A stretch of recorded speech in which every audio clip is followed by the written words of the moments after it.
Hello everybody and welcome back to another video. Today I have another election prediction for you all. This time it's going to be between Governor of Florida, Ron DeSantis, and one of the current candidates for the governor of Georgia, Stacey Abrams, most likely to become the Democrat nominee of her nomination in the state. And also, of course, Stacey Abrams has become a national name. She has really just kind of dipped into national politics, although she's now running for the statewide race for the second time. Before I begin the video, please make sure to go ahead and subscribe to the YouTube channel. We get closer and closer to 550 subscribers by the day, so if you've not subscribed, please go ahead and consider subscribing. Anyway, let's get right into our safe Stacey Abrams races. This is going to be a rather quick video, and to the point. I do think Stacey Abrams would actually be particularly popular on the West Coast and the East Coast and a little bit of that Northeast area. Although I don't think she would do particularly well with suburban women. She will be able to make up for that with increased black turnout in areas such as the Rust Belt and Georgia. And then Ron DeSantis, of course, we all know how good of a candidate Ron DeSantis would be for the Republicans in 2024. In my mind, he is one of the best, if not the best, candidate for the Republicans in 2024. I have him up there just with Trump, because Trump's actually won the election before. He won in 2016. He's an electable guy as well. And those are the two main guys. So DeSantis is by far one of the best nominees. So, I mean, this is just definitely a favorable prediction for him. But, that's what's going to happen when you have DeSantis running. And then the other likely states would be Connecticut, New Jersey, and Colorado for Stacey Abrams. Likely Republicans. This would be the usual. This will get into 219 electoral votes.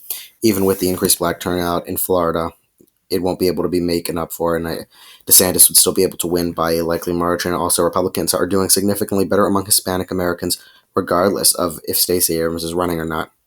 And you're going to see that play out in the Southwest come 2024 and a little bit in 2022 as well.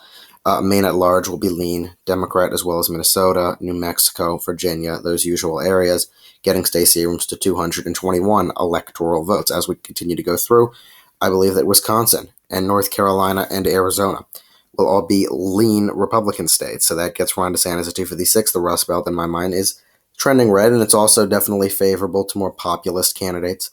And DeSantis, in my mind, is a populist candidate. He doesn't have as much charisma, I guess you could say, as Trump, although, I mean, is that even, paralleled with anybody to ever exist? I mean, I don't know.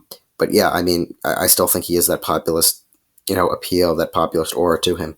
And he'd be able to lean and shift the Rust Belt more in favor of Republicans in the next election. Okay, here we go. Let's head into our tilt states now. I think that New Hampshire would be a tilt Abrams state. I think that Georgia would tilt in favor of Stacey Abrams. I think that Ron DeSantis would be able to tilt the state of Nevada in his favor. He'd also be able to tilt the state of Pennsylvania in his favor. So I actually think he'd be able to tilt Nebraska second in his favor. I think he'd actually be pretty popular among suburban women. And when we look at the parent approval of Glenn Youngkin and the Republican favorability, I mean, it's plus 18 among parents with children under 18. So that's very, very favorable for the Republicans. And in the state of Michigan, I'm going to slightly give it in favor of Stacey Abrams. That is a state out of those three major Rust Belt states that has taken the slowest to trend Republican, although Trump still won it back in 2016. I guess you could say that Minnesota is technically the slowest out of all of them. But, Michigan still went to Joe Biden by slightly over 2.5 points. So Democrats still have an appeal there. They still definitely could win there, and I still think that Stacey Abrams could slightly edge that out in 2024. Anyway, that's it for the video today. Thank you guys so much for watching. Make sure to comment below your thoughts on the prediction, what you would keep the same, what you would change. Subscribe to the YouTube channel, like the video below, and stay tuned for more videos. Have a great day. See you all very soon.